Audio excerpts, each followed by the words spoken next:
আৰু নাওমান তেল ভৰাই লওঁ তাৰপিছত মচলপুৰ যাম বলক বানপানী কমিল গতিকে ক'ত কি পৰিস্থিতি তাকে দেখাম আৰু বলক তেলটো ভৰাই যাওঁ আৰু আমি আহি পালোঁ এইয়া ৰঙিয়া আৰু নলবাৰী পাওঁ অৱস্থা গতিকে আমি পাই গ'লোঁ প্ৰণীতা হোটেল বিৰাট চাহ ভোক লাগছে দুনিয়াৰ গাড়ী দুনিয়াৰ কাষ্টমাৰে ইয়া প্ৰণীতা হোটেল গতিকে এক কাপ চাহ খাই লওঁ বলক গতিকে চাহ একাপ খাই লওঁ আৰু এইটো কাচিজন আমি এতিয়া খাই দিম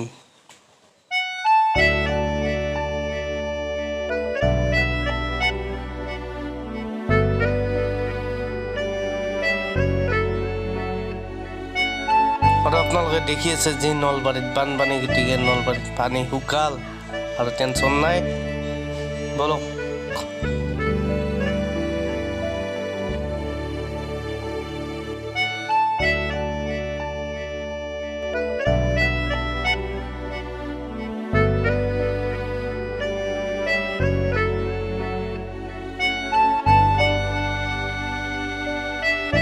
যোৱা বানপানীয়ে বিৰাট ক্ষতি কৰিলে নদীত এতিয়া পানী শুকাইছে আপোনালোকে দেখাই পালে বলক এই ধুনীয়া আকাশ চাওক আকাশখন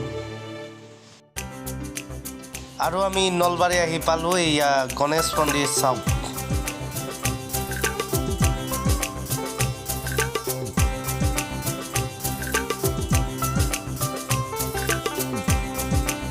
আকাশখন চাওক এবাৰ আৰু আৰ্ট কৰা যেন লাগিছে বম আকাশ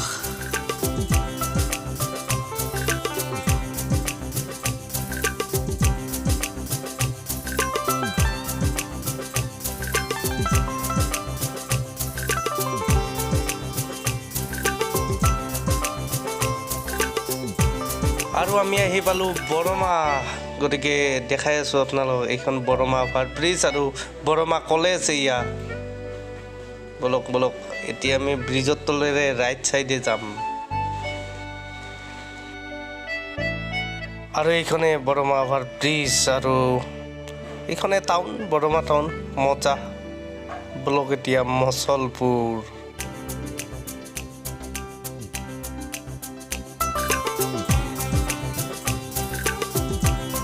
আৰু বৰমাটো সম্পূৰ্ণৰূপে পানী শুকাইছে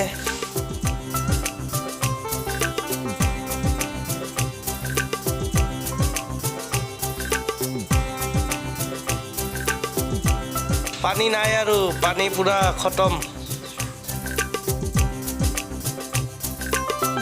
খেতি কৰিব পানী নাই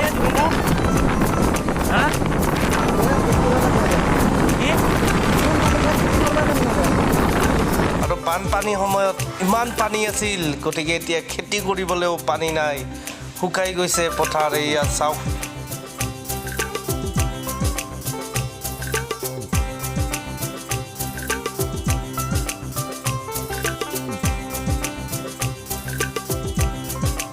আৰু এইখন ইণ্টাৰগেট টেক্সটাইল পাৰ্ক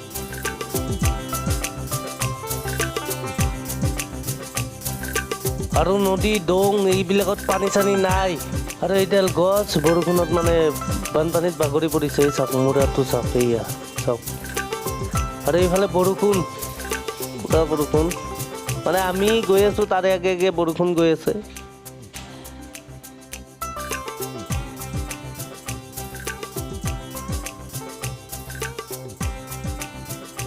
আৰু আমি মচলপুৰ সোমাই দিলোঁ মেইন টাউনত গতিকে এইয়া মেইন টাউন মোটামুটি আৰু পূৰা সোমাই দিলোঁ মচলপুৰত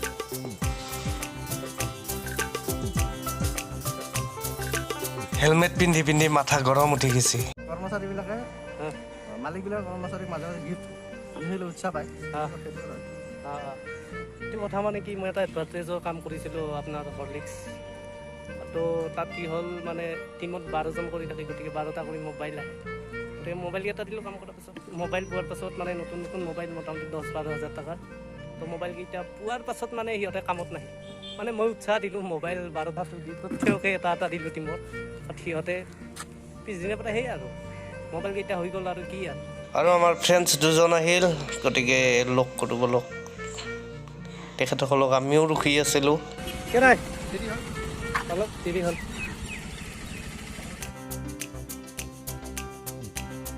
এয়াই চুইচ গেট এনেকুৱাই চুইচ গেটবিলাক এনেকৈ পানী এটা দিয়ে গতিকে এই চুইচ গেট ইয়াতে পানী বান্ধি ৰাখিব পাৰে, এৰিও দিব পাৰে। আমি আহি পালোঁ মচলপুৰৰ স্থান। এই ঠাইটোৰ নাম কি আছিল? পলাশগুৰি। আৰু এইটো নামঘৰ কি নামঘৰ? পলাশগুৰি নামঘৰ। মই মচলপুৰ আহি সঞ্জিত দাৰ ঘৰত আছোঁ এতিয়া। সঞ্জিত দাই তামোলপুৰত গৈছিল আৰু আমি লগ হ'লোঁ তাত। আৰু মই আজি মচলপুৰ আহি সঞ্জিত দাৰ ঘৰত, ইয়াত সঞ্জিত দা আছে। আজি লগ পালোঁ, খুব ভাল লাগিল। ঘৰত আহিলোঁ ন।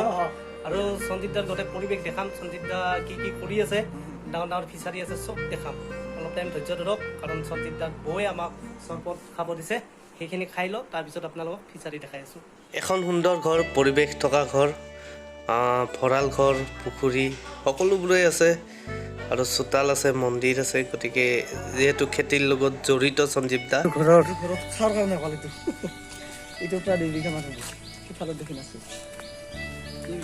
এইটো 1.5 বিঘা 2 বিঘাৰ ভিতৰত হ'ব। এইটো প্ৰায় 2 বিঘা। সিফালত দেখি আৰু এক সাজা আছে। আছে নেকি হাঁহ? হাঁহ আছে কিছু। হাঁহ মোটামুটি 30টামান আছে, 40টা। এয়া সঞ্জীৱ দাৰ ঘৰত বানপানীৰ উপদ্ৰৱ, গতিকে কালভাৰ ভাঙি গ'ল। আৰু মই আছোঁ সঞ্জীৱ দাৰ লগত। এটা ফিচাৰী আপোনালোকক দেখালোৱেই, এইটো ঘৰত মাছ খোৱাৰ কাৰণে আৰু ব্যৱসায়ৰ কাৰণে মানে সঞ্জীৱ দাই এইটো ডাঙৰ পুখুৰীটো বনাইছে। গতিকে চাওক, মানুহে যে চাকৰি নহ'লেও কেতিয়াবা চলিব পাৰে, নিজে কৰ্মসংস্থাপন নিজৰ কাৰণে কৰি ল'ব পাৰে, এইটো সত্য। আৰু তাৰে উদাহৰণ আমাৰ সঞ্জীৱ দা। ইয়াতে সঞ্জীৱ দা এই ফিচাৰীটোত মোটামুটি কিমান বিঘা মাটিৰ? এইটো 5 বিঘাৰ আছে। 5 বিঘা। 5 বিঘা। কি মাছ দি আছে ইয়াত? ইয়াতে চবখিনি দিয়া হৈছে। ৰৌ, মিৰ্গা, চিলভাৰ, ব্ৰিকেট, ভোগা, এনে এইখিনি মাছ দিয়া গৈছে। মাছৰ ভিতৰত মই প্ৰায় 3 কুইণ্টল মান মাছ দি দিছোঁ। 3 কুইণ্টল? 3 কুইণ্টল। মোটামুটি কিমান ডাঙৰলৈকে ৰাখিম বুলি মই ভাবিছে? যদি খাদ্যটো ভালদৰে দিব পাৰোঁ, হয়, প্ৰায় 15 কুইণ্টল, 10ৰ ওপৰত থাকিব লাগে। 10ৰ ওপৰত থাকিব ন? ভাল এটা প্ৰফিটে আহিব ন? আহিব লাগে। আৰু বাকী কিমান বছৰ হ'ল? এইটো মোৰ প্ৰায় 2 বছৰ আৰম্ভণি। 2 বছৰ আৰম্ভণি? 2 বছৰ হৈ গ'ল। বাকী মাছ ইয়াৰ পৰা বেচিছে নেকি? যোৱা বছৰ বিক্ৰী কৰা গৈছে কিছু। হয়, যোৱা বছৰ মাছ কমকৈ দিয়া গৈছিল। হয়, 1.5 কুইণ্টল মান মাছ দিছিলোঁ যোৱা বছৰ মই। টোটেলত 5 কুইণ্টল মান বিক্ৰী কৰা গৈছে। বঢ়িয়া। গতিকে মই ফিচাৰীটো আপোনালোকক দেখাইছোঁ। আৰু আপোনালোকে আৰু এই মথাৰি ঘৰত এই তামোলৰ পুলি অলপ অলপ ৰুই দিছোঁ চাইডত, বেলেগ ডাঙৰ গছ হ'ব দিয়া নাই আৰু। হয়, তেনেকুৱা। তে মই আপোনালোকক পৰিৱেশটো দেখাই আছোঁ।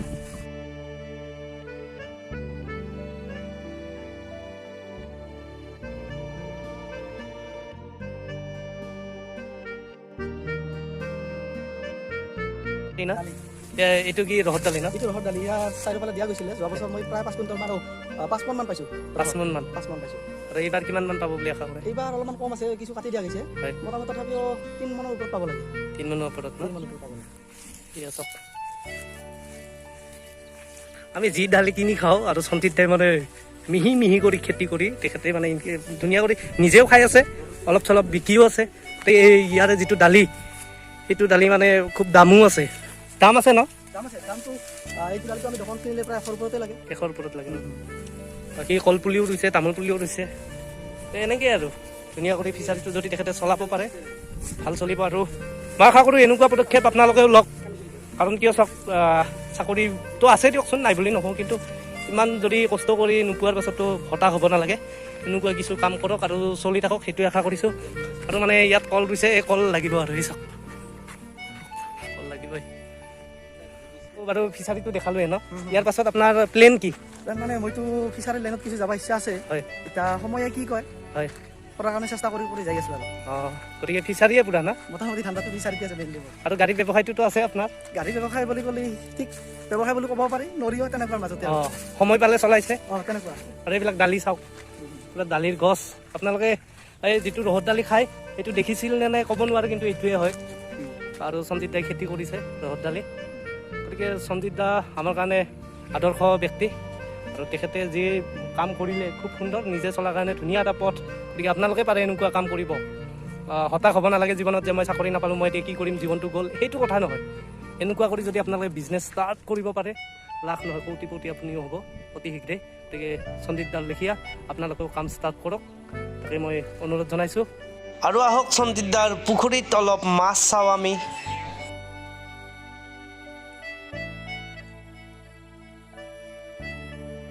ইণ্টাৰেষ্টিং বস্তু, বহুতেই ভাল লগা। এই চাওক, মাছ মাছ মাছ।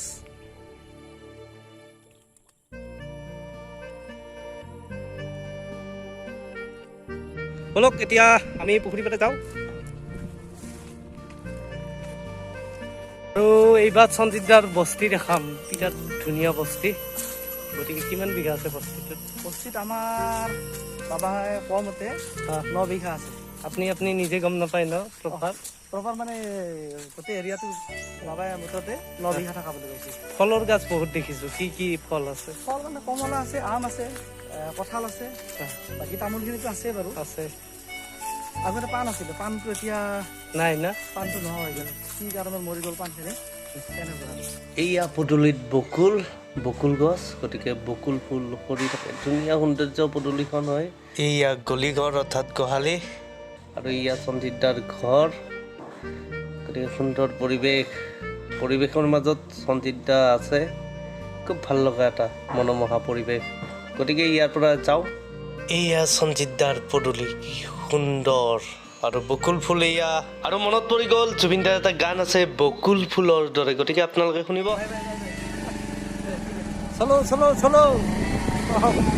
আৰু ব্লগটো সামৰিছোঁ, বাই বাই, টাটা। গতিকে সঞ্জীৱদাৰ দৰে আপোনালোকেও চেষ্টা কৰক, হতাশ নহ'ব, জীৱনটোত কৰিব লগা বহুত আছে। গতিকে বাই বাই, টাটা। ভাল লাগিলে লাইক, শ্বেয়াৰ আৰু ছাবস্ক্ৰাইব কৰি দিব। ধন্যবাদ।